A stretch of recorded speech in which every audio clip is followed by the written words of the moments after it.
Hello, welcome. My name's James Whitcomb. I'm the candidate coach, and I just want to say thanks. Thanks for stopping by today to participate in this workshop. Now, some of our other workshops, if you've attended them previously, are on specific topics. So we run a resume workshop. We've got a workshop just on how to write cover letters. We've got two workshops on interviews, one being how to prepare for interview, one being how to specifically answer interview questions. But today's workshop's a little bit different. So it's called Job Hunting Tips in a Competitive Market. And what I'm going to do today is give you just a couple of little tips along the way across a number of different things that you can do when you're looking for work that will hopefully help to make a little bit of a difference.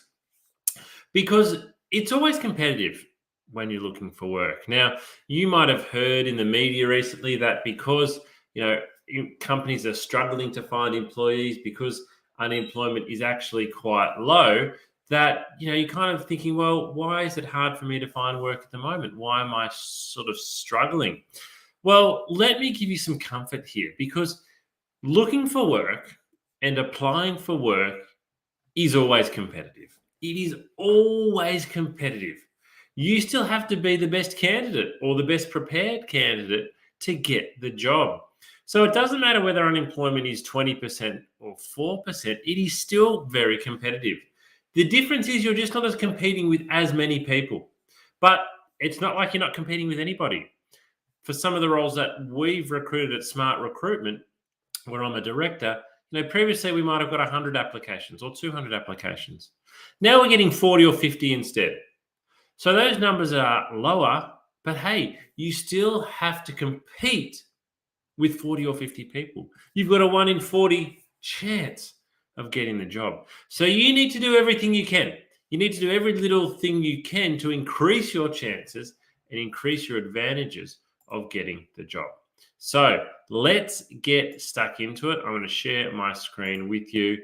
If I do look today like I'm glancing over to the right, that's because it's where my presentation screen is. So as I said, job hunting tips in a competitive market. Let's find out what we need to do to really stand out in a competitive marketplace. Before we get stuck into it though, just a couple of housekeeping things. If I do drop out for any reason today, please stay on the line and wait for me to rejoin. It doesn't happen very often, but it might. Ask lots of questions, particularly if you're on one of our partner sites. We've got the chat function there, or if you're watching via our YouTube, Facebook, LinkedIn, or Twitter stream, you can ask questions and we'll respond to them in live time. But also take lots of notes. So if something stands out to you today, remember how it stood out for you the first time that you heard it. Write it down, go away and put it into action. And as always, you can watch a copy of today's workshop. We're coming to you live. The workshop will be on our YouTube channel as soon as it's finished, and you can watch it again, or you can share it with family and friends who might be looking for work as well. A little bit about me, your presenter, James Whitcomb. So who am I? Well, as I mentioned before, I'm also a director at Smart Recruitment. So we're an award-winning recruitment agency, and I've been working in recruitment since 2005. Over that time, I've conducted over 3,000 interviews and over 600 group assessments, placing well over 1,000 people into work. So that's my background. That's why I'm coaching you and running this session today. And launched the Candidate Coach, the platform that we're meeting on today, in December 2019. Alrighty.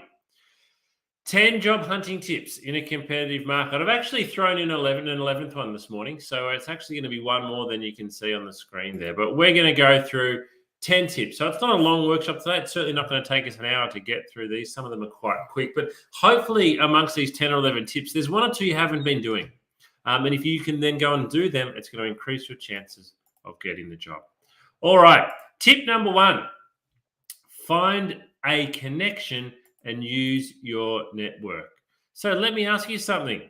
Think about the last couple of jobs that you've been applying for. Do you know anyone that works at the company where you are applying to? Now, what happens to me a lot in the recruitment process is I hear from friends after they've been looking for work for some time, and they tell me about a company that they applied to 6 weeks ago and they missed out. And I say, oh, I know some people in that company. Why didn't you tell me? I could have put in a good word for you. So my question to you is, do you know anybody at the company that you're applying to? Have you got any connections there? Have you got any family members or friends there? Maybe it's a second degree connection. Because if you know somebody at the company that you're applying to, you should use that to your advantage by getting in touch. Recruiters actually like receiving a resume through an unusual source. It's a bit more interesting. Yes, we can get lots of resumes through Seek, but if your resume comes through a colleague of the person recruiting, it's going to come, I guess, with some extra value added to it. So, tip number one, do you know anyone that works where you are applying? If not, reach out and connect to them. You've hopefully got a LinkedIn account. Our last workshop was actually on LinkedIn, and we talked about the importance of having a great LinkedIn profile, and we showed you how you can create a great LinkedIn profile. So if your LinkedIn profile is not great, go and get it ready, but then reach out. If you can connect with that person, do so, but do so in a way that makes you stand out. All right, tip number two, use people's names in your cover letter. This one is really important.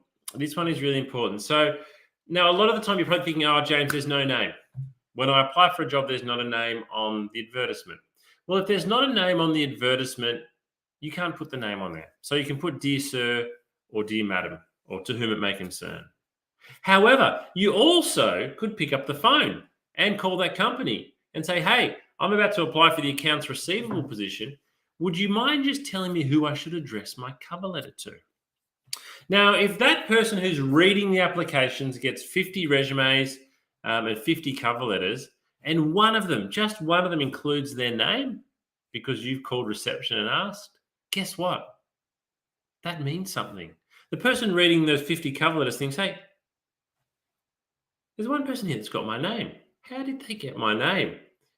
And they're actually probably going to notice your application a bit more closely. Maybe they'll even just call you to find out how you found out their name. But it will show them that you're putting in some effort. So use people's names. If they are on the advertisement, fantastic. You've got it easy. You've just got to put Dear James into the cover letter. But if you include the person's name in the cover letter and also throughout the interview process, people are more likely to remember what you said. Now, we actually love it. Human psychology is we like it when our name is used in a positive sense. In a positive sense, when it's a parent telling off a child using their names, come here, Benjamin, it's maybe not a positive connotation. But if someone writes a letter to me or a cover letter that says, Dear James, I'm much more impressed than if it says, Dear Sir or Madam. All right. You might need to take notes, though. So particularly if you're a student and you're going to job fairs or careers fair at the moment, and you are meeting people, you're going up to the booths, what I would always encourage you to do is to take a notepad along. And so if you go up to a booth for a company and you talk to them about their graduate program and it sounds really good, write down the names of the people that you're speaking to. You can then include those names in the cover letter when it comes time to applying for that organization, and it will make you stand out. Alrighty, tip number 3. Have an achievements-based resume. So what do I mean by achievements-based resume? Well, first of all, if you haven't attended our resume workshop, I would encourage you to go and watch the recording of our latest one, which will be on our YouTube channel. And we talk about the importance, and I show you how to include achievements on your resume. But basically what I want your resume to be is a document that sells you, it promotes you. If you've worked in McDonald's for the last 2 years, that's fantastic. But guess what? I probably know what you did in that job. So what your achievements actually tell me is how well you did it. And that's what I'm more interested in. So make sure you list achievements. 2 or 3 achievements listed for every job, and they need to be. You need to have some achievements on the front page of your resume. So change your thinking with your resume. It's not a boring academic document that just has a history of where you've worked. It needs to highlight and sell and promote you. And the best way to doing so is with your achievements being presented loudly and clearly. Everyone has the same qualifications when they're going for jobs? Well, not everyone, but most of the time. Again, particularly if you're applying for graduate jobs, everyone's got the same qualifications. It's your achievements that actually make you stand out. So go away and make your resume achievement based. Tip 4, show what you know about the company and the industry. So the second part here is probably the tip part, because you would be fairly aware that it's pretty common sense that when you're going for an interview or you're applying for a job, you do some research so that you show you know a little bit about the company. That's kind of the minimum standard. But if you want to stand out, a really good tip is to show that you are interested in the industry. You know what's happening in the market that you're going for a job in at the moment. You're interested in the goings on of the economy. But if you can specifically bring that together in your interview and show that you understand the industry, you're passionate about the industry, you're up to date with your industry knowledge, that speaks volumes to the recruiter. So when I meet a candidate and they mention it, maybe they say, they mention I read in the industry news, or I read this article about what's happening in the industry, or asks me a question around the industry trends, I think, yes, this candidate isn't just after a job. They like this industry. And if they like this industry, they're going to like working for our company. So tip number 4 is show what you know. Work it into your cover letter, work it into your interview. Show what you know about the company. Because lots of candidates do research. So if you want to stand out, your research needs to be better. Than the other candidates. So where can we go? Well, company website, careers pages, they're the first two. They're the easy ones. Press releases, annual report, and other industry news sources are where you should really be going, in particular, if you want to stand out. Tip number 4. So let me share with you a really important example. And if you've attended any of my workshops previously, you'll know what I'm talking about here. I'm going to share with you a LinkedIn post from well-known recruiter Stefan Wheeler. Now, Stefan, sorry.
I just want to highlight that bottom sentence again. I'm going to read it out again. So I understand doing research takes effort and you don't even know if it'll pay off. However, that's exactly what other candidates do to get the job. And they're the ones you are competing with right from the beginning of your application. So if you don't want to do the research, that's fine. But you are competing against candidates who do a lot of research. Okay, tip number 5. What tests will you be taking? What tests will you be taking? What assessments are you going to be asked to complete? What do previous candidates have to say? Now, you can find out a lot of this information online. If you go to a website like Glassdoor or a couple of other platforms, particularly for large corporate companies, banks, and the like, candidates actually review the recruitment process. They will talk about the types of assessments they did. They will talk about the type of tests and assessments that they were asked to take. You can also ask these questions. If you're being invited in for an interview, what's the interview going to be like? What am I going to be asked? What tests am I going to take? When you know what test you're going to take, you can go away and you can research it.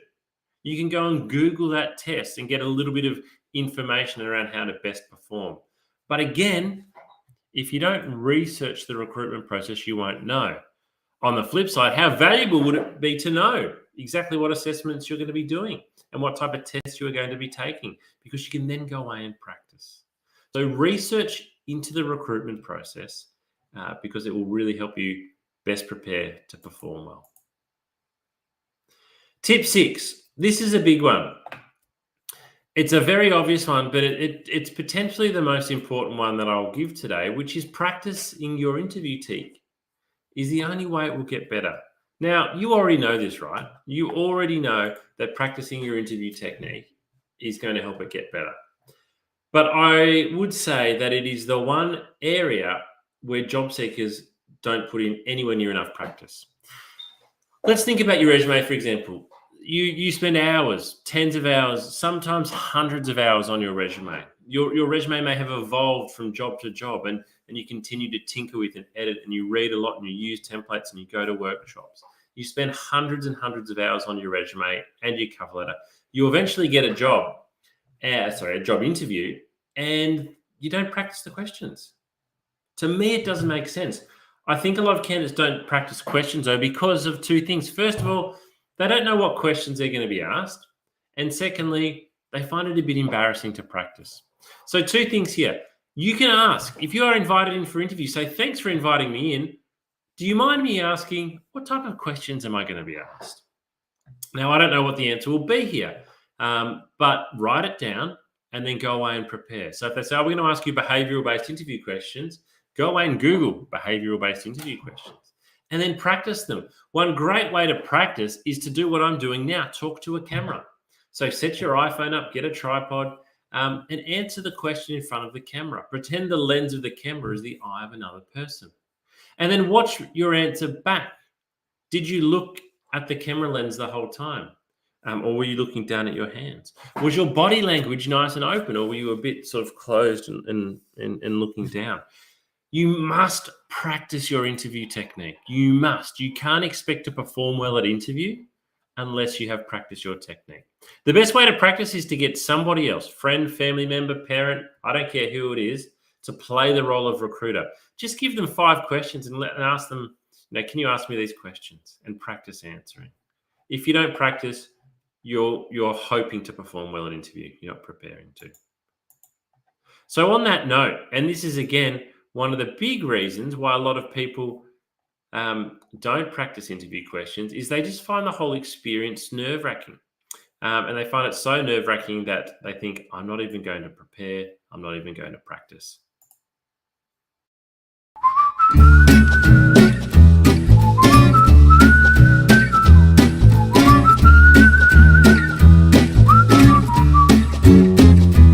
Thanks for joining us at The Candidate Coach, Dr. Barker. Tell us a bit about your background and the type of work you do. I am Dr. Sarah Barker. I'm a clinical psychologist. I've worked in workplace mental health with Black Dog Institute for the past 7 years.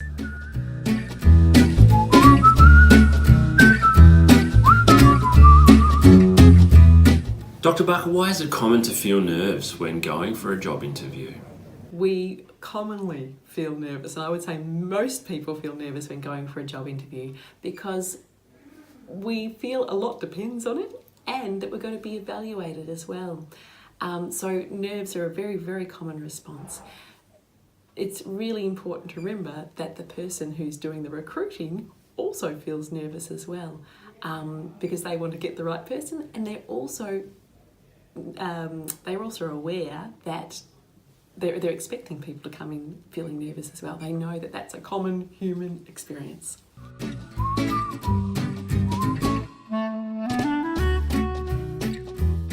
What can we do before the interview to help best prepare so that we're not overcome by feelings of nerves and anxiety? To best prepare ourselves to avoid some of those feelings of anxiety and nerves before an interview, firstly is to accept, I think, that they're going to be there. And actually, a few nerves are actually helpful. They help us give our best performance, give our best answers, think the best on the spot. So accepting that there's going to be a level of nerves is okay. But I think also probably an hour beforehand or the morning before the interview, really practicing some breathing strategies, whichever is your favourite breathing strategy, to calm those nerves down, calm the system down, calm the breath down, and allow your body to relax as much as it can into the interview. I also think preparing answers and having a practice in front of the mirror of some likely answers that are going to be, or likely responses to questions that are going to be asked, can be very, very reassuring, because often the questions we predict are there. And even on the internet, there are usually lots of questions for any job that are typical questions that you can then prepare a brief response reflecting on your experience beforehand. So it's not such a test in the moment then, because you've got some preparation behind you. The other thing I think too is reminding yourself, I've got this far and this is a good thing. And, they're interested in getting to know me. I'm also interested in getting to know them, and concentrate on the relationship too and enjoy the relationship as much as you can. They're usually going to try and put you at ease so that they can see how you respond as well.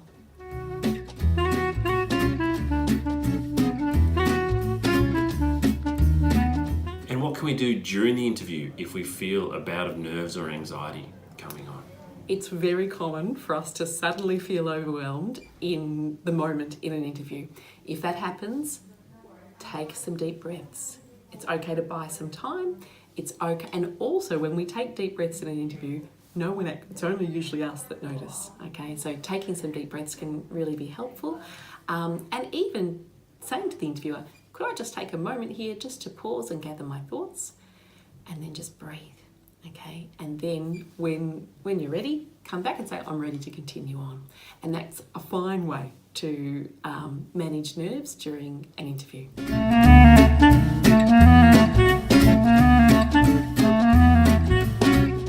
One tip that I think is a really useful one is to have a practice of your responses to the likely questions in front of the mirror. Something you might notice is that the questions you're feeling more confident about, you'll smile more, you'll be more relaxed, you'll, strut your stuff a little bit as you respond. You'll notice too, the questions you feel less confident about, you might stop smiling or your face might change. Those questions are the ones you need to practice a little bit more at, and remind yourself of your confidence with that, or prepare your answer so that you do feel more confident, because your face will actually tell you in the mirror, and that can be good preparation for the actual interview of knowing where to focus on in feeling more strong in your responses.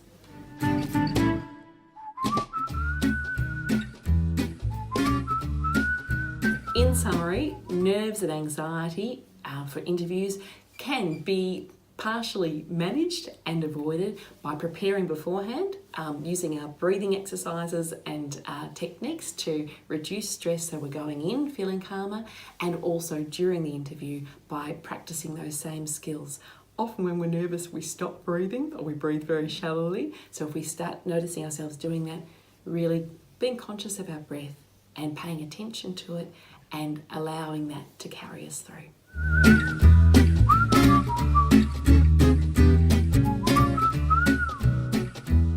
Thanks for watching today, and we hope this has helped you best prepare for your next job interview. Good luck.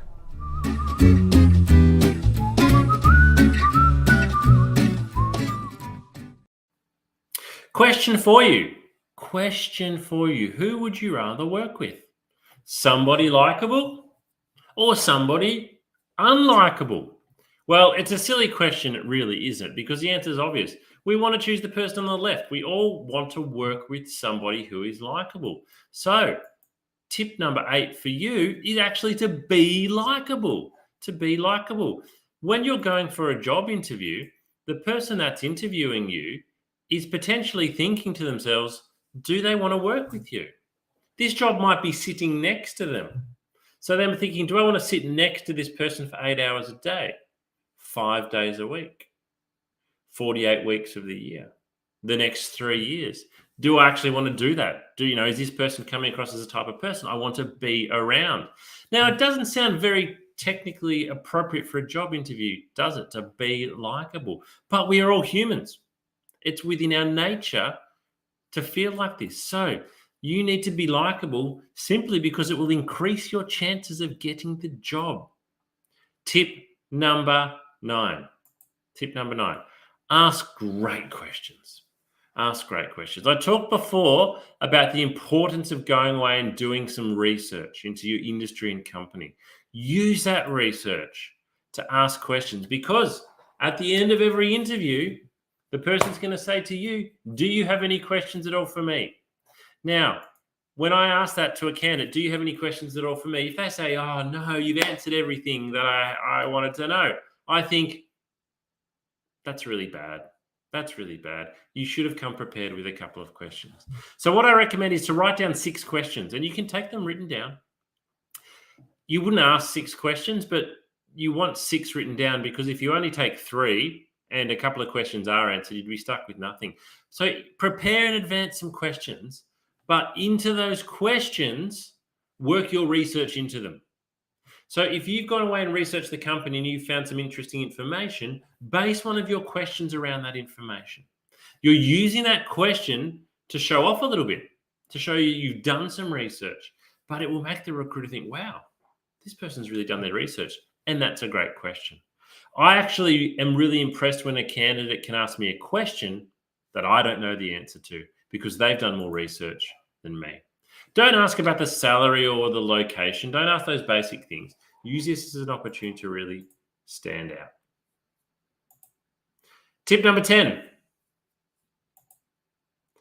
Positive, responsive communication. I cannot tell you how often it is difficult for me to reach a candidate. I will be calling candidates today who have applied for a job yesterday who won't answer their phone and won't call me back. Make sure you have an active voicemail. Make sure I can leave you a message if you can't answer. Make sure you call back as soon as you possibly can. Answer the phone positively, professionally, and expect that that phone call is going to be from a recruiter. Show interest in the person you're meeting beyond what's on just the careers page. So ask them about themselves. Why do you like working here? Tell me a little bit about your journey. It helps to build rapport and build a connection, and it makes you more likable. Ask for honest feedback. There's absolutely nothing wrong with actually saying at the end of the interview, do you mind sharing with me how I performed today? I'd really like this job, so I'd be keen to know. If the recruiter says, oh, look, I can't, I'm sorry, I'm not allowed to, that's fine. But they might actually answer the question and give you some great insight. Either way, what you're showing is that your performance at interview is important to you, and that's because you want the job. So have a thankful attitude when you're leaving. Thanks for speaking with me today. Whether it's on the phone, thanks for speaking with me today. Thanks for meeting with me today. Thanks for taking the time to look at my application. Polite, being positive, it actually can make a big difference. All right, in tip number 11, know how to perform well on video interview. So this one is super important at the moment. Super important because the majority of interviews are being done via video.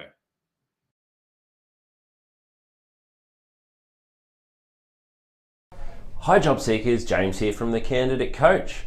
One of the most common questions we've been receiving lately is around how to best prepare for a video interview. Due to the circumstances over the last 12 to 18 months, video interviews have become the most common way of meeting a candidate, replacing the in-person, face-to-face interview. So here are my top tips for what you need to do to make sure you are best prepared and presenting yourself as well as you possibly can when your interview is over video. So there's 4 main things that you really need to consider. The first thing is camera height. This is the biggest mistake that a lot of people make, is getting the height of their camera wrong. If you've got a laptop, for example, that is sitting on a desk, you need to lift it up. The camera should always be at eye height. You want to imagine the lens of a camera is the eyeball of a person. So if you are looking down at your laptop or your phone, it's going to look back up your nose. So keep the camera positioned at eye height.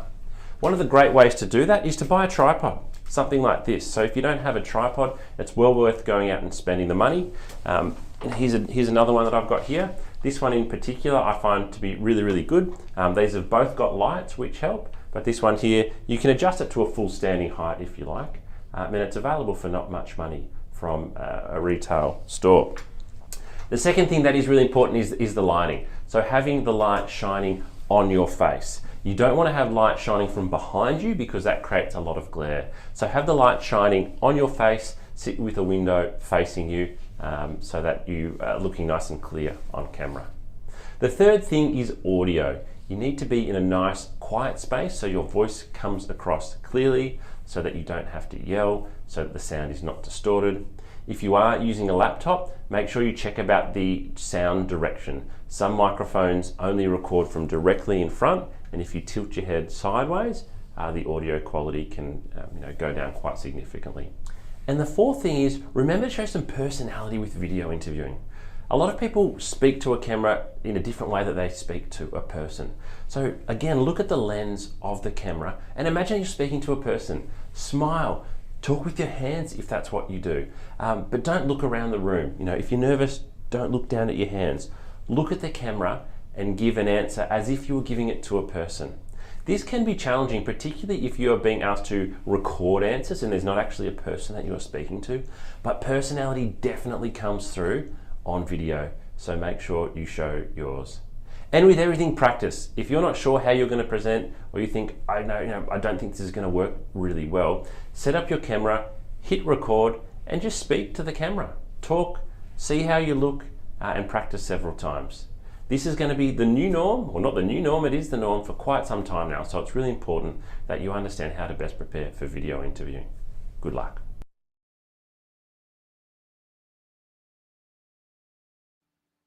Alrighty, it's now time for the bonus tip. The bonus tip from today and for all time with looking for work and the struggles that it brings is that missing out isn't the end of the world. Missing out isn't the end of the world. I see this with job seekers all the time. They get their heart and hopes pinned on one particular job. Or they give themselves 3 weeks to find a job. And when they haven't, they think it is the end of the world. But it's not. It might mean you need to change your expectations. What I'd say is, if you're not getting close and you're not getting at least to that interview stage, you need to change something. You need to change something. So if you're sitting there today and you're watching this workshop and you have applied for literally hundreds of jobs, first of all, I really feel for you. I work with a lot of job seekers who are like that, and I understand, how upsetting it can be. But what it means is if you don't change something, the result's not going to change. If you keep on sending out that same resume in the same format, in the same way, you are only going to continue getting rejected in the same way. So you've got to change something. Even if you change something and it doesn't work, continue to change things up. Changing your cover letter, changing your resume. Maybe it's calling up about a job. Maybe it's walking in with your resume to a retail place and dropping it off and showing how well presented you are. But if you are really struggling and you're not getting anywhere, and it's been quite a while now, I would really encourage you to change things up. Now, if you're still wanting more assistance, a reminder of all the resources that are available to you on our candidate coaching platform. Look at them all here. We've got video coaching. We're actually up to 14 episodes now. I need to change this slide. We've got resume and cover letter templates that you can download. Interview questions you can download. You can take practice online tests, real pre-employment tests, and get your results. We've got checklists and articles. We've got advice for executive job seekers. We've got mental health support, and we advertise all of our upcoming workshops, and all of this is for free. All of this is available to you for free. So check out your candidate coaching platform and make the most of it. All righty. Well, thank you for attending today. We would love your feedback. We've got one more video that we're going to show you, but just before we do, please throw that link in, surveymonkey.com/r/candidate coach. In this survey, which only takes literally 2 minutes, I really just want to ask what you thought of today's workshop. Did you get any value out of it? And then we also ask, what else would you like?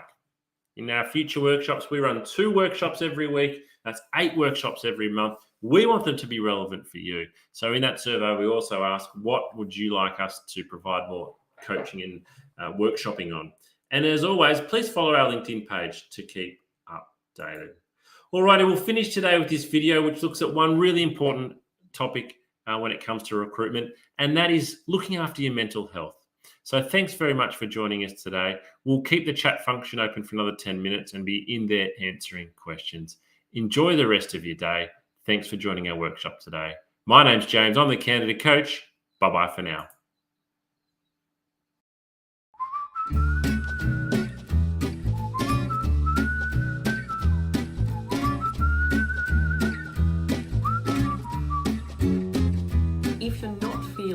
terrific at the moment and you feel like your mental well-being has taken a little bit of a dip, please remember this is not going to last forever. There's lots you can do to manage your mental health and get back on top of it.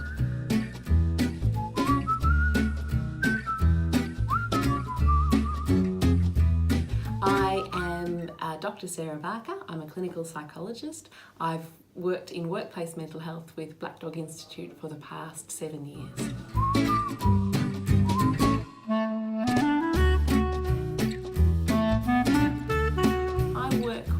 A lot of adults and young people, mainly with anxiety, depression, trauma as well, a range of issues, and many who are looking for work and undergoing that process of trying to find employment.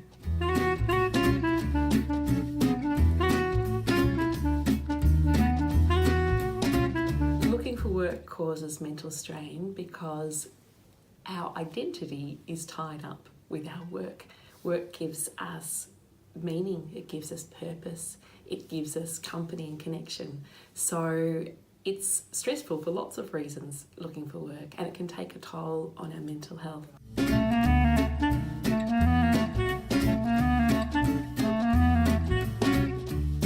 It's really important for us to be aware of the signs that our well-being and our mental health might be dropping. Probably the biggest sign is changes in behaviour. So that might be changes in the way we're thinking or talking to ourselves. We might be saying things like, who would employ me? I'll never get a job.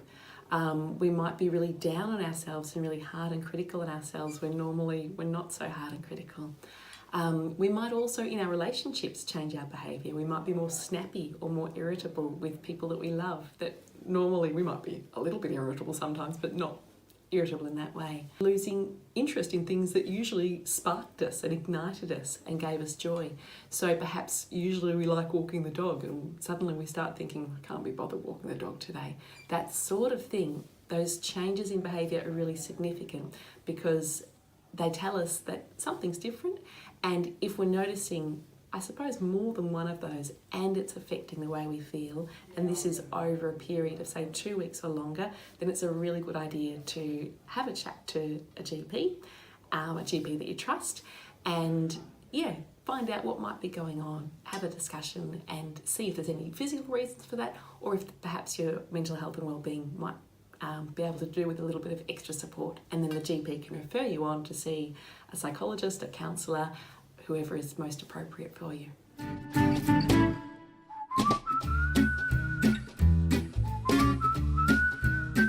There are so many great things you can do to look after your mental health when you're looking for work, and it's really important that you do. My very top tip would be really talking kindly to yourself and being compassionate with yourself.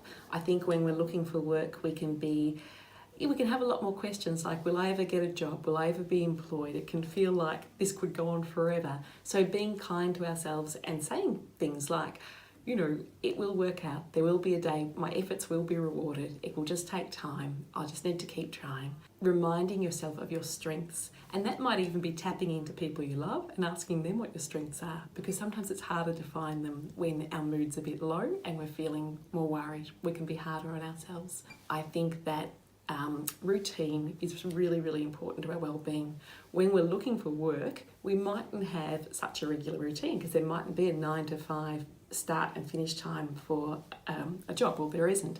So instead, thinking about looking for work as a job in itself can be helpful.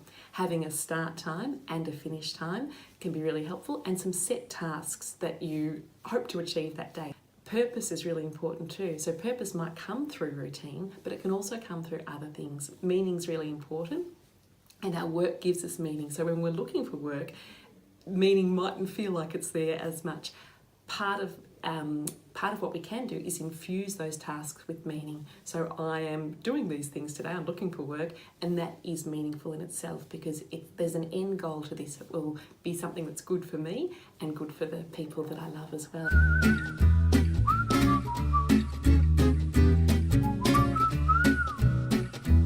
Some excellent resources for looking after well-being when looking for work are the Headgear app. The Headgear app is free, it's evidence-based, it's developed by Black Dog Institute, and it is fun to use. It uses mindfulness, so a technique to really help us relax and reduce physiological arousal, which can often occur when we're feeling anxious. It's got a 30-day challenge, which is just short, bite-sized little challenges to extend your well-being and grow your well-being, and that can be really extra important when we're looking for work. There are also some really terrific resources available through the Black Dog Institute. One of them is a beautiful self-care plan that encourages you to think about your top coping tips, the things that personally work best for you, that are positive coping strategies. Another really good resource is through Beyond Blue, and they've got some excellent resources to look after mental health while looking for work, and also when people are recently out of work as well.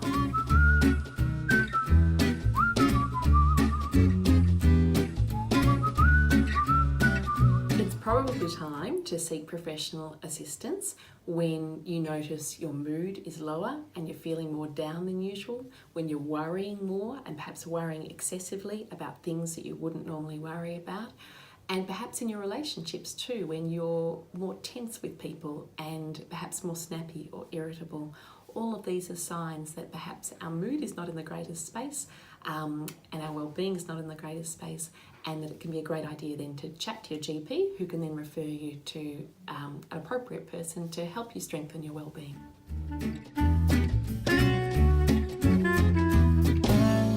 It's very common for people to have a dip, but please know that that's not going to last forever, and that there's lots you can do through looking after yourself, but also through getting access to professional support that can really give you a boost again and get you back feeling good as you're looking for work.